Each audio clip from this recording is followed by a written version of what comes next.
अख्तर शरणपुर गांव में अपनी पत्नी गुलशन के साथ रहता था। अख्तर अपनी गरीबी से बहुत परेशान था। न उसके पास खुद की जमीन थी, न पैसा की रोजगार कर सके। दिन भर मजदूरी करके जो थोड़े बहुत 20-30 रुपए मिलते, वो 2 वक्त की रोटी के लिए ही निकल पाते। अख्तर की पत्नी अल्लाह पर बहुत विश्वास करती थी। वो रोजाना अपनी 5 वक्त की नमाज पढ़ा करती थी। एक दिन जब वो नमाज पढ़कर खड़ी होती है, अरे गुलशन, तुम्हारे ये खुदा को मानने और 5 टाइम की नमाज पढ़ने का कोई फायदा नहीं है। ये अल्लाह भी बड़ा कठोर दिल वाला है, कोमल हृदय की आवाज नहीं सुनेगा। मत किया कर इतना अल्लाह की इबादत। आज तक अल्लाह ने तेरी सुनी है जो अब सुनेगा। वही गरीबी में दिन काट रहे हैं और इतने सालों से औलाद का सुख नहीं मिला, वो अलग दुख है हमारे भाग्य में। पर मुझे विश्वास है अल्लाह हमारी जरूर सुनेंगे। मुझे अपनी इबादत और अल्लाह पर पूरा भरोसा है। अल्लाह एक दिन हमारी जरूर सुनेंगे, हमारे सारे दुखों को एक दिन जरूर दूर करेंगे। अल्लाह के घर देर हो सकती है, अंधेर नहीं।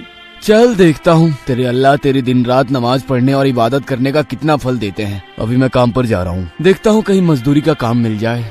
गुलशन को अपने अल्लाह पर पूरा भरोसा था, पर अख्तर अल्लाह पर बिल्कुल भी विश्वास नहीं कर पाता था। उसे लगता था कि गरीबी और निसंतान दोनों ही दुख अल्लाह ने उसके भाग्य में क्यों लिखे हैं। एक दिन, सुनो जी, घर में कुछ भी खाने का नहीं रखा है, मैं क्या बनाऊं? मैं भी क्या करूं गुलशन, आज मैं भी साहब के पास गया था, लेकिन इस वक्त किसी के पास काम देने के लिए नहीं है। खुदा पर भरोसा रखो, वो जरूर हमें इस मुसीबत से निकालेंगे। ये थोड़े से चावल रखे थे, पानी में उबाले हैं, खा लो। दिल छोटा मत करो, कोई न कोई काम मिल जाएगा। हो सकता है कल सुबह कोई काम मिल जाए। बस कर गुलशन, बस कर। इतना भी अंधा विश्वास मत जगा अपने मन में अल्लाह के लिए। मुझे पता है वो हम गरीबों की नहीं सुनेगा। गुलशन भी अख्तर की बात सुनकर परेशान हो जाती है।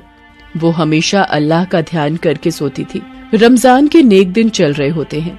गुलशन सारे रोजे किया करती थी और सच्चे मन से नमाज भी पढ़ा करती थी। एक दिन जब गुलशन सो रही होती है, वो सपने में देखती है, उठो गुलशन, तुम मुझ पर बहुत विश्वास करती हो। तुम बड़ी श्रद्धा से रमजान और मेरी इबादत करती हो। मैं तुम्हारी इबादत से बहुत प्रसन्न हूँ।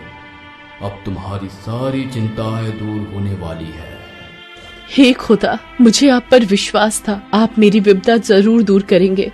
गुलशन सपने से उठती है और इधर उधर देखने लगती है, पर वहाँ कोई नहीं होता है।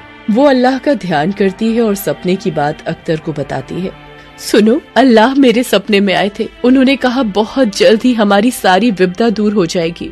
गुलशन, वो सपना है और सपने कभी सच नहीं होते, पर कोई बात नहीं, सपने में ही सही तुम्हें अपने अल्लाह के दर्शन तो हुए। अच्छा मैं जा रहा हूँ, हाँ, देखता हूँ खान साहब के पास कोई काम मिल जाए।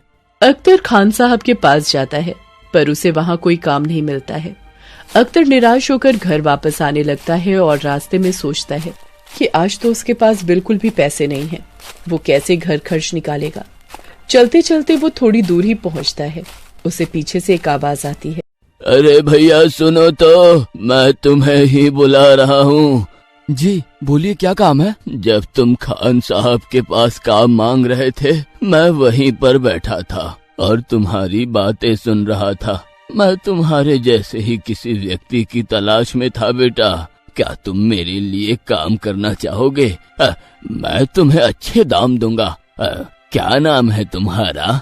हाँ हाँ, मेरा नाम अख्तर है। मुझे अभी पैसों की बहुत जरूरत है। आपकी बड़ी मेहरबानी होगी अगर मुझे कोई काम मिल जाए तो। बताइए ना, मुझे क्या करना होगा? अख्तर, मैं बहुत बूढ़ा हो चुका हूँ। कुछ सालों से मेरी इच्छा थी कि मैं मक्का से जमजम का पानी लाऊं और यहाँ जरूरतमंद लोगों को मस्जिद में दूं, पर मेरी उम्र इतनी हो चुकी है कि मैं थोड़ा दूर भी चलकर थक जाता हूँ। क्या तुम मेरे लिए मक्का की परिक्रमा कर सकते हो और वहाँ का पानी भरकर ला सकते हो? यदि हाँ, तो मैं तुम्हें इस पूरे काम के लिए 1 लाख रुपए दूंगा। बूढ़े व्यक्ति की बात सुनकर अख्तर को 2 मिनट के लिए विश्वास नहीं हुआ कि अचानक 1 लाख रुपए कमाने का उसे मौका मिल गया। उसने सपने में भी 1 लाख रुपए कमाने का नहीं सोचा था। अख्तर ने बूढ़े व्यक्ति को एकदम हाँ कह दी, क्योंकि उसे पता था कि वो इस वक्त गरीबी और लाचारी में किस तरह दिन काट रहा था। उसके पास कोई काम नहीं था। अख्तर बूढ़े व्यक्ति से बोला, ठीक है बाबा, मैं आपका काम कर दूंगा। मैं मक्का से जमजम का पानी ले आऊंगा बाबा। ठीक है, तुम कल सुबह ही मक्का के लिए निकल जाओ। फिर जब तुम वापस आओगे तो मैं तुम्हें पूरी रकम दे दूंगा। ये कुछ पैसे रखो, रास्ते में तुम्हारे काम आएंगे। बूढ़े व्यक्ति को मक्का से जमजम का पानी लाने के लिए हाँ बोलकर अख्तर घर आ जाता है और गुलशन को बताता है।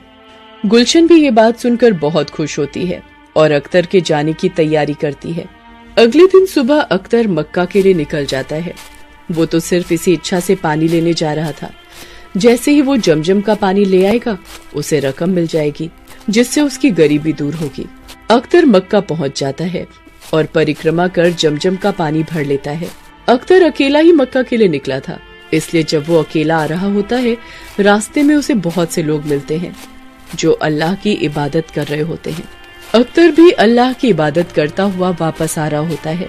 आते समय अख्तर को एक झाड़ी के पास से आवाज आ रही होती है, कोई 2 घूंट पानी पिला दो, बहुत प्यास लगी है। बहुत प्यास के मारे मेरा गला सूख रहा है। कोई मेरी मदद करो। अरे आप कौन है बाबा, और यहाँ कैसे, वो भी इस हालत में? मैं यहीं पास के गांव में रहता हूँ। मेरी आंखें नहीं है बेटा, मैं देख नहीं सकता। भोजन की तलाश में गांव से दूर निकल आया, रास्ता भटक गया। मुझे बहुत प्यास लगी है बेटा, 2 घूंट पानी पिला दो, अल्लाह तुम्हारा भला करेंगे। क्या करूं, मेरे पास पानी पीने का नहीं है, बस यही जमजम का पानी है जो उन बूढ़े बाबा के लिए लेकर जाना है। अगर मैं ये पानी इन्हें पिला दूंगा तो उन्हें क्या बोलूंगा? ये पानी तो जरूरतमंद परेशान लोगों के लिए है, और लाचार बाबा को जो प्यास से व्याकुल हो रहे हैं, ऐसे तो नहीं छोड़ सकता ना। मैं इन्हें पानी पिला देता हूँ और उन बूढ़े बाबा को बोल दूंगा कि मैं पानी नहीं ला सका। शायद मेरी किस्मत में पैसा कमाना लिखा ही नहीं था। अख्तर उस व्यक्ति को मक्का का जमजम का पानी पिला देता है। व्यक्ति की प्यास बुझ जाती है। वो अख्तर को शुक्रिया कहता है, बेटा आज तुमने इस बुरे वक्त में मेरी सहायता की, मेरी प्यास बुझाई। अल्लाह तुम्हें हमेशा खुश रखे।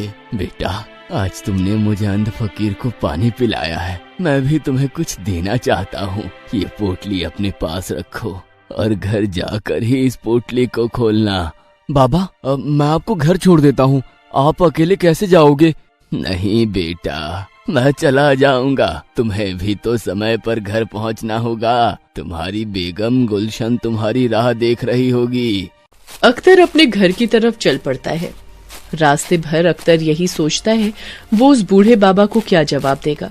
रमजान का भी आखिरी दिन है, दोबारा भी पानी लेने नहीं जा सकता। वो ईद पर नहीं पहुंच पाएगा। वो मायूस अवस्था में गांव पहुंचता है और खान साहब के पास जाता है। खान साहब, जब मैं उस दिन आपसे काम मांगने आया था तो यहाँ एक बूढ़े बाबा बैठे थे, क्या आपने उन्हें कहीं देखा है? कौन से बूढ़े बाबा? मेरे यहाँ तो मक्खी भी नहीं बैठती मेरी बिना इजाजत के, तो कोई बूढ़ा बाबा कैसे बैठेगा मेरी दुकान के पास आकर? यहाँ कोई नहीं आया था। फिर वो बाबा कहाँ गए? उन्होंने तो मुझे कहा था कि वो मुझे यहीं मिलेंगे। अख्तर ने गांव में हर तरफ उस बूढ़े व्यक्ति की खोज की, पर वो बूढ़ा व्यक्ति अख्तर को कहीं भी नहीं मिला। अख्तर निराश होकर घर आ गया। घर आकर अख्तर ने अपनी पत्नी को सारी घटना बताई। गुलशन बोली, सुनो जी, आपने जिन बाबा को जमजम का पानी पिलाया था, क्या उन्हें मेरा नाम बताया था? अरे गुलशन, मैंने तो उस बाबा को तुम्हारा नाम तक नहीं बताया था। उन्होंने मुझे कहा कि तुम्हारी बेगम गुलशन तुम्हारी राह देख रही होगी, इतना कहा और ये पोटली दी और इसे घर जाकर ही खोलने को कहा। ये सब क्या हो रहा है? आप पोटली खोलकर देखो क्या है इसमें, और बाबा ने ये आपको क्यों दी है?